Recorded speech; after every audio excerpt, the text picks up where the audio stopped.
Okay, yeah, a few of you have been asking about making a video of this skid steer working. So, that's what I'm going to do. I'm going to show you how this skid steer just saves me amazing amounts of time.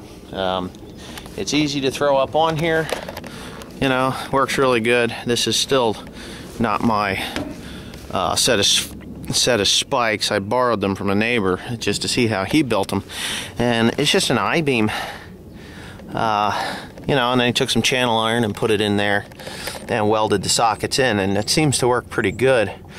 He said there's no complaints about it, so that's what I'm going to do with mine. The difference is I have an H-beam, which really, you know, an H and an I, the difference is, I'll show you right here, right now. The difference between an I is this curve, and an H-beam just goes straight up, meets it, and then comes across.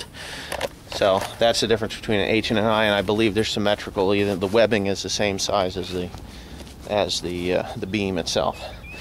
So anyways, I'm gonna get this thing off of here, and then I'll set my camera on a fence post over there, and you can capture the view from there. But here we go. Voila. All right. Looks like a good fence post, no? Ooh, maybe not. Let's see, what's that look like? Huh. It's about as crooked as a politician is what it looks like. That ain't gonna work. I'm gonna get a different fence post. Maybe move this around. You know what? You guys were saying that I need a... there we go. I need a tripod. Well, I think you're right. I think I do. Okay, we'll see what happens from there.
Okay.